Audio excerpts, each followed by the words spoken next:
Good evening everyone and welcome to Guild Wars 2 Daily. The footage in the background for today comes from me again. I quite enjoyed doing the footage. The thing is right now where I'm just spending so much time playing the game and enjoying myself and not doing other peripheral videos that I know I want to do, like all those I talked about in the channel update.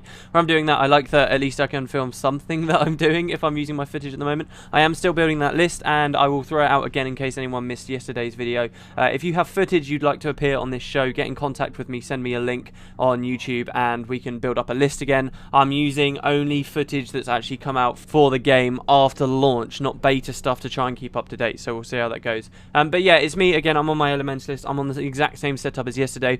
I had a fair few comments actually of people asking about my setup, so on the footage I did show exactly what my traits are and what weapons I'm using and stuff like that. It's just dual daggers, and like I said, I don't actually think the build I'm using is probably very good.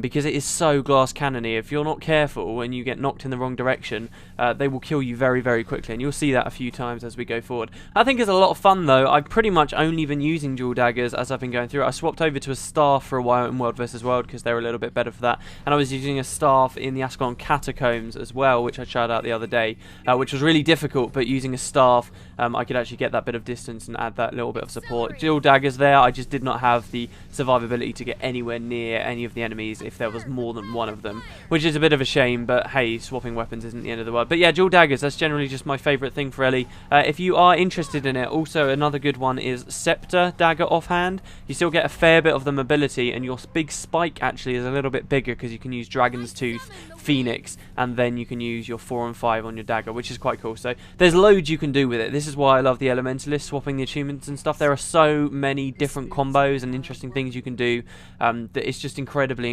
fun. I love experimenting with it, and as you can see, I'm a little bit over leveled in this footage here actually, to tell you the truth. I'm not sure how the scaling is really working, whether if I got, you know, to level 60 and went back I'd be doing tons more damage. I am a bit over leveled, which is why I'm doing a fair bit of damage there, but I'm just kind of completing that area. That's what I'm doing at the moment, guys, in game. I think I showed you the map as well. What I'm trying to do before I progress too far forward and basically start on that long climb south, I want to get on this character all of the starter areas done and their level 15 plus area done as well, which I've almost finished. So I've done the Norn stuff now as of recording this. I've only got the Char stuff left to do, and then I'm essentially just going to start the long descent down towards Ore, which should be really cool. Lots of people have been to Ore. I saw a thread. I'm not going to link to it because it's kind of spoilery, and I almost, even though I know you are people and you have decisions of yourself, if you do want to see it, it is very spoilery. But if you go on Guru, you can see people are talking about how they've defeated Zaitan now and stuff like this, and all spoilery good stuff that's going on, which is really interesting.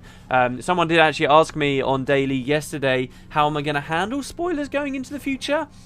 I don't know, because to tell you the truth, I think I know most of the big spoilers at this point. I've kind of ruined it for myself. But I don't know when I should really tell you guys about it. There's some interesting stuff in the game to do with that pale tree is an elder dragon theory. There's a lot of interesting stuff, loads of cool things. I'm not sure when I'll start to talk about it. I guess I could wait a couple of weeks because not everyone's powering through it, and I wouldn't want to put a load of you guys off because I'm about to spoil what's happening in your personal story and stuff. We'll wait until we've done that at least. I guess I don't have a specific time frame. It will just be when it feels right.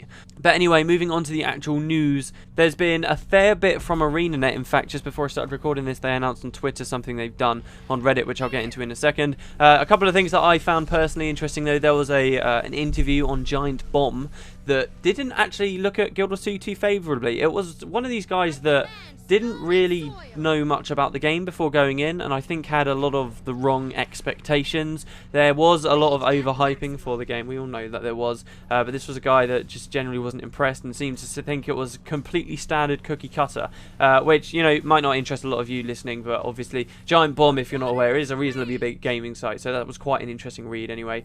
Other stuff that's going on that probably is more important to you, in fact I probably should have said this one first, accounts are being hacked, so be careful, be on your toes. Whether this can be traced back to NCSoft and some of the crazy stuff that happened with Guild Wars 1, I don't know. I doubt it's in fact it's definitely not very widespread. There are people that have been hacked, but obviously if you've been hacked you make a bigger commotion about it, so it seems like it's always more widespread than it is. But do be aware. I think some people were trying to gold farm and stuff in the game, but ArenaNet actually have been pretty good at banning people as well, so we've had a few people be hacked sadly, but I think they're being resolved. But bans, accounts, a lot of accounts have been banned of people trying to gold farm farm and basically just exploit the system. And also, more bad news, I guess, for a lot of people actually, is other accounts are being banned because they have offensive character names, which you might think, okay, that's fair enough, offensive character name, yeah, sure, ban them. But these are people being banned for having offensive character names that are only offensive in a different language. So you've got a name that you think is totally normal and everyone who speaks your language will not be offended by, but because in another language it's offensive, it's hitting these filters that are obviously in the system, and people are just being banned for it and not doing anything wrong at all, which is quite a scary thought. But again, I do temper that with this news as well. It's really not so bad. It's some people have had it happen to them and it has been a legitimate mistake by the system, but then there have been tons more people that have been banned and are saying they have been unrightfully banned and citing this as the reason, but in fact it's been something completely different. It's because they've been a total, complete and utter arse in all chat in the game, and ArenaNet do have a legitimate reason for banning them. And in fact, ArenaNet have been calling people out on it publicly on the internet who have been saying, oh, I was banned for no reason and this is my character name, and then ArenaNet have come around and said, no, you were banned for this, and posting the chat logs to everyone, and you can see they're just absolute bastards and they deserve to be banned. So that's quite funny. But yeah, these things are things you should be aware of and people are talking about. Some accounts have been hacked, very few though, and some people have been unrightfully banned, but I guess those are being resolved, so that's something.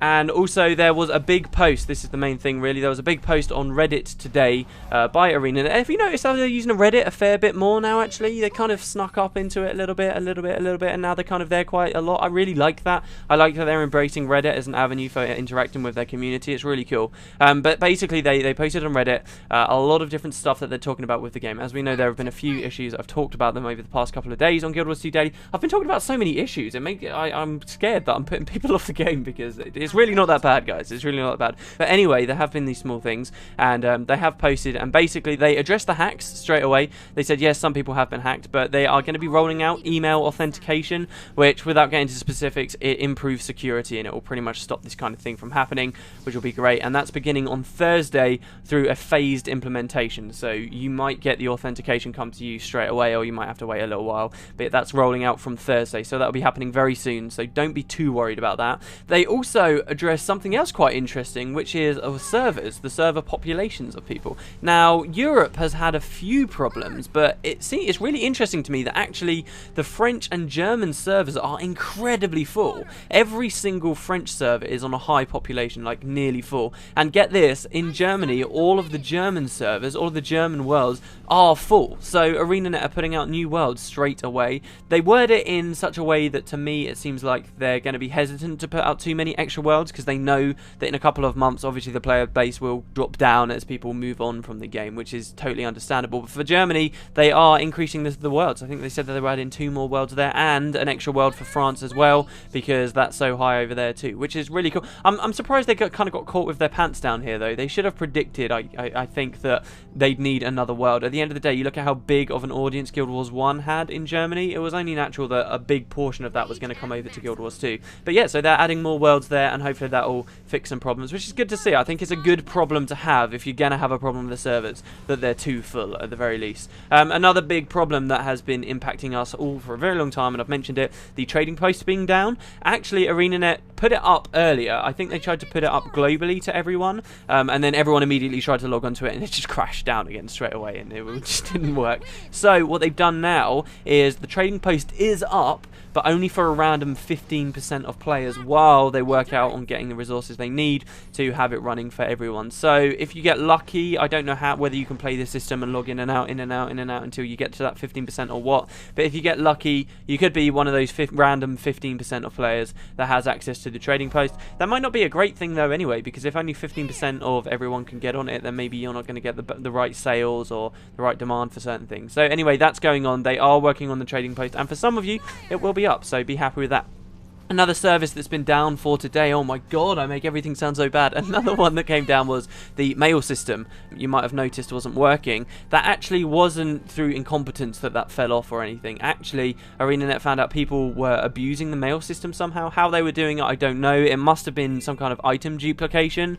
They must have had a way to send a mail and keep an item or something like that. That's what I'm guessing anyway. But people were somehow abusing the mail system, so they're taking it down so that they can fix that, stop it being abusable. full, and then they'll bring it back up for everyone. So that was actually on purpose that's gone down, and that's what's going on there. And basically they are working on loads of fixes and stuff, and they're expecting the servers to go down for 20 minutes to an hour or something at 12 o'clock their time. The same thing happened last night, but it was only down for like 10 minutes or something, a really ridiculously low amount of time. So I'm not saying expect the same, expect what ArenaNet tell you to expect, but last night we did get in earlier than they said. Anyway, so yeah, wow, that was a lot of doom saying, hey guys, Guild Wars 2 is awesome, and it is working, and it's fully playable, and it's a fun game. I've got 2 questions for today. The first one's from Sonata Favs, who says, do you have any information about when they're going to open the Polymock Arena? I thought it would be implemented at launch, since the dev team seemed very proud of it in the interviews. Yeah, didn't they seem quite proud of a fair few of these mini games that actually aren't here at the moment?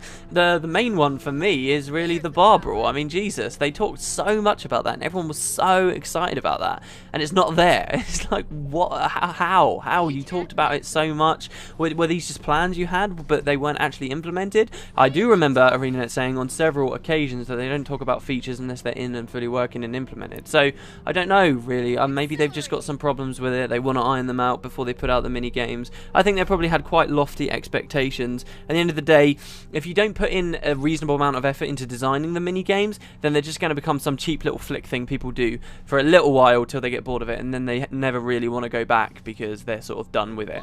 If they're really clever about designing these mini games, yes, there might be less of them, but they could be really strong core parts of the game, and that's what MMOs really work off of. The feeling that, you know, you might get bored of one part of the MMO, but then there's this or this or this that you want to go through and try, and the more of these mini games that are really fun, viable, interesting, exciting, rewarding parts of the gameplay, then the better that it will do in the long run. It's a shame. I do think it is a shame that stuff like this isn't out. Polymock in particular is something I've always been quite excited about. You might remember when I went to Eurogamer in 2011, I really wanted to ask them about Polymock, but yeah, it just doesn't seem to be ready. Whether it will still work with the mini pets or whether they're changing anything like that, we don't know, but fingers crossed that when these things come, they'll come soon and they'll come really strong. I mean, this is really what I'm relying on. We have to see what their schedules are for after launch, but they've just not announced it. Maybe I'm just missing the interviews where they've said. Anyway, the other question is from I am Marco99, are you Marco, who says, you're saying that being level 80 isn't any different from being a low level,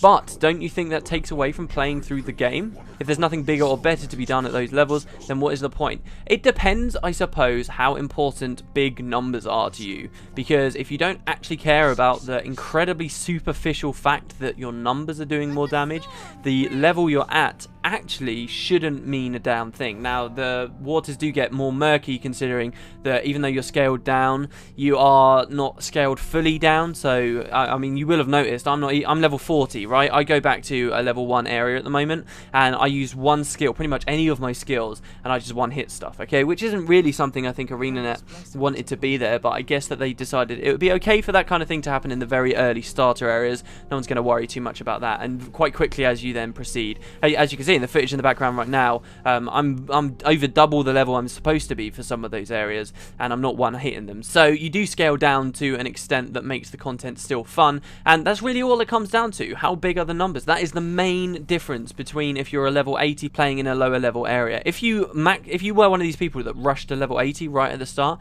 then just think of Guild Wars 2 as a game without leveling, and the entire thing is designed without leveling, because that's just not a part of it. And why would you continue playing? Well, you're motivated because the game's fun, not because you're leveling up. When did this switch happen, that people were playing for the carrot on the stick, not playing for the game itself? I mean, there's such a terrifying thought that that's what people prefer. They're only playing if they're leveling up. You just have fun. The entire game is available to you. You have fun. You go and you experience all the events and the things you might have missed as you were rushing through to 80. I feel like it might take a tiny bit away, but the experience is so similar at level 80 than everywhere else, then it just really doesn't matter. Obviously, there are other complications as well. I mean, look at Ore, for example. Ore is a very different experience. Ore is kind of an end game in its own. You can look at PvE end game in Guild Wars 2, actually. It really seems now, looking at it. You can look at it as just kind of exploring the world and doing what you did going up to level 80, which is perfectly viable and perfectly fun and perfectly good for getting all those skill points for legendary weapons and stuff.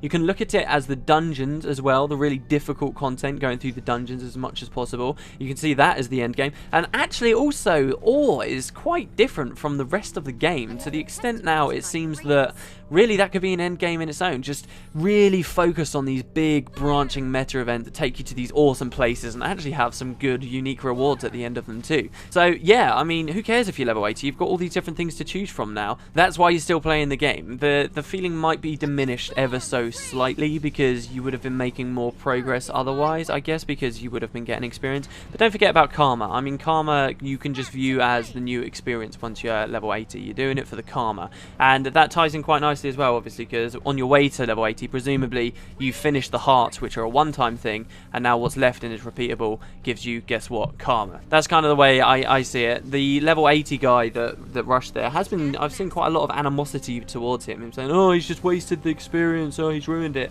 And I maintain, really, if you think about it, Guild Wars 2, out of all MMOs out of there, is the one game that's very forgiving in that regard. You can rush to 80 and you can still have a pretty rewarding experience in the game. I don't think it's necessarily wasted at all, especially considering it's not like he now is incapable of making a new character. I mean, it's not like, oh, you rush to level 80 in the pre-purchase and you lose all your other character slots and the ability to delete your existing character. Come on, he's not wasted anything. He's just done what he's enjoyed and he's accomplished something pretty awesome. Anyway, there you go, guys. That was Guild Wars 2 Daily for today. Thank you very much for watching. I'm sorry about all the negativity. The game is going awesome, and ArenaNet are working on stuff, so take that away. This is a positive thing. They're working on it and they're being very open and transparent with us, the community, so hooray for that. And I will see you tomorrow. Have a great evening, everyone.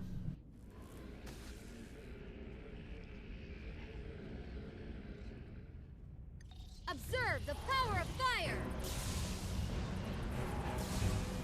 The earth is my weapon!